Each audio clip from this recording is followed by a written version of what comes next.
Hey all of you, hope you guys are great. So in the last video we had successfully created the user routers and all the responsives, and we have also followed the basic MVC model for the file structure. Okay, in this video we're going to take it to the next level. Okay, so let's continue working where we left in the last video. So come here and we have to simply come in the, this is what we have done in the last video. We have successfully refactored the entire code, and now we're going to follow the MVC model to split our code into different file and folder structure. Okay, so make sure whenever you build any kind of API, this is the like highly practiced structure follow in the industry in the API development. You can come up with your own, but this is what I have learned, so I'm going to with this one because this is more convenient and very easy to read. So when you will work with your fellow developers, they have to know that what structure you have followed to build the API, and that way we can easily able to navigate that what function doing what. Okay, so it's always better that you should always use the popular structure which are there in the industry, so it becomes very easy to work with the other developer. Or if you're building an API to for your small application for your own self, then you can follow whatever structure you want. So let's start working on the model. So first we're going to create the file folder, so we'll call it controller, and this will be the section which control all the responses. Okay, like all the models we have, like all NFT, create NFT, that's all we're going to be inside this, and same for the user as well. So we have this controller, and inside that we have to create a first file which is a NFT controller, make it capital, and .js. So this will control about the NFTs. Now let's do for the users, remove this one, and we have this JS. And now let's split the code. Okay, so right now you can see we have all these NFTs in the router, but we don't want, but according to the MVC model, okay, the file structure we are planned, according to that we don't need to put this responses inside the route file. It should have in a separate file, and that's why we have created this NFT controller. Okay, so we're going to split this code into that file. So let's select all these controllers and we're going to paste it here, and let's come here, and right now we have this, get this one fs model, so we can read the file and we can paste it here, and we are simply doing, and now what we're going to do is we're going to simply export all this function.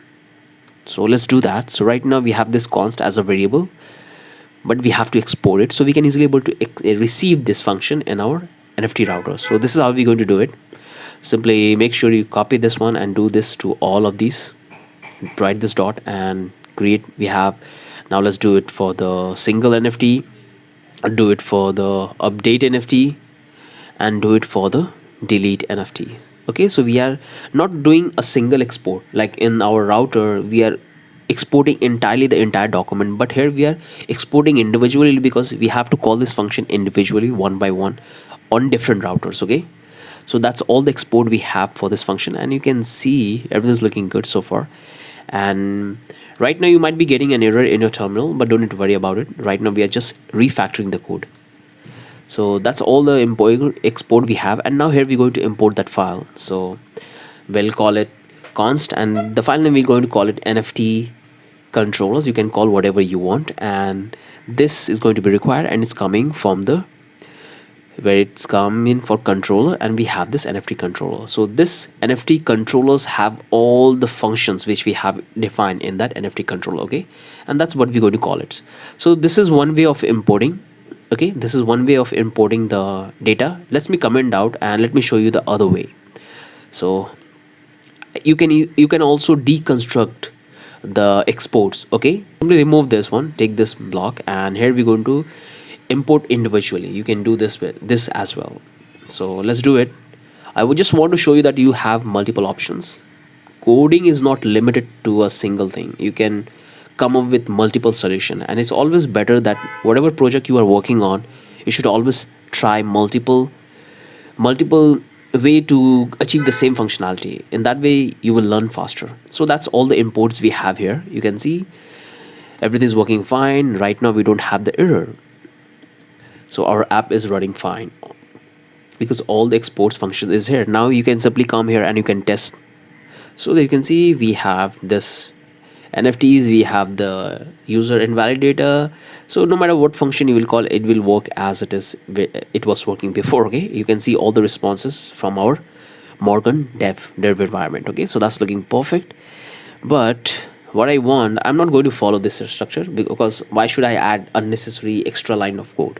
So I'm going to simply comment out this so you guys can have the reference, and I'm going to comment out this one. So this will have all the functionality, so I will simply comment this, and I'm going to call this function here. So simply copy, and here we can call it. So provide this and provide dot.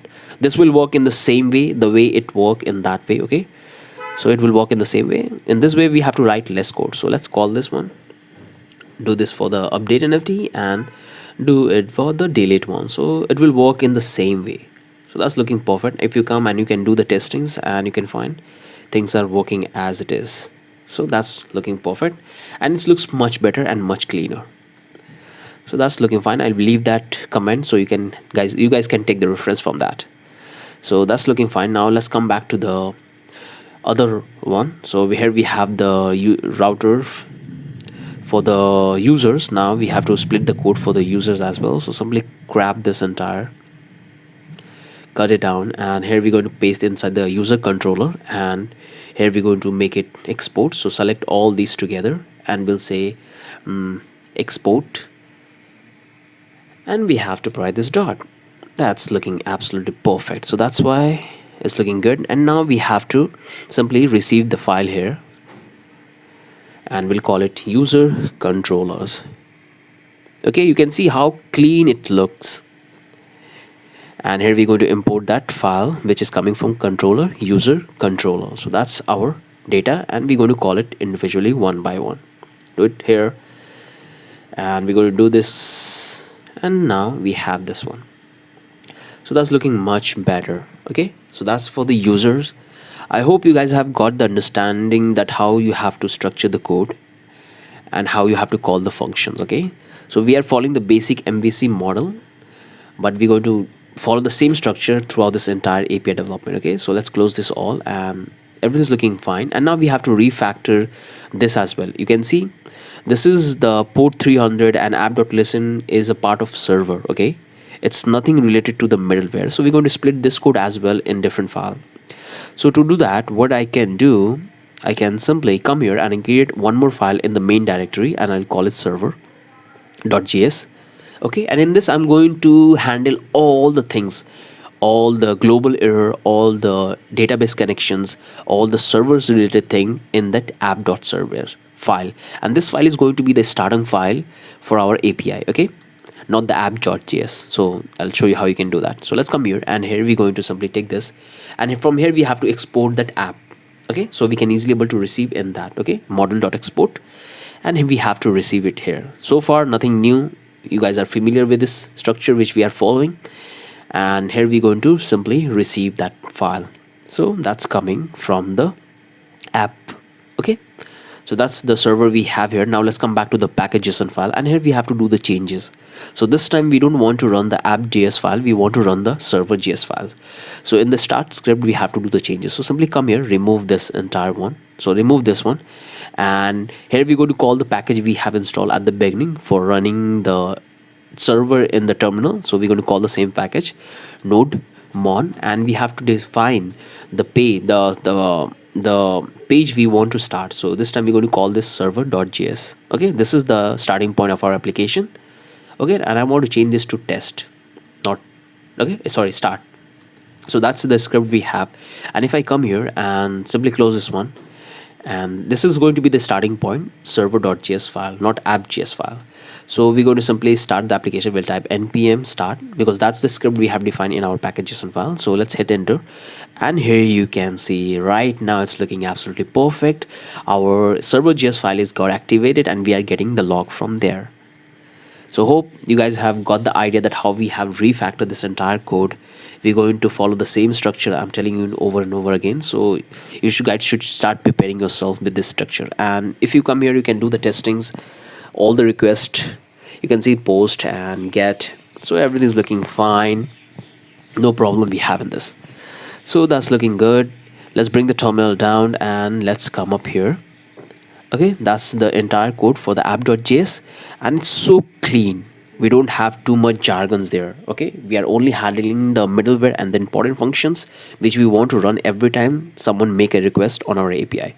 Okay, so that's the only thing I want to cover about this MVC model. We're going to talk about more. Okay, I don't want to give you a theoretical part on this, otherwise it will create confusion for all of you guys. Okay, so we're going to do this while creating. Okay, so let's move to the next video.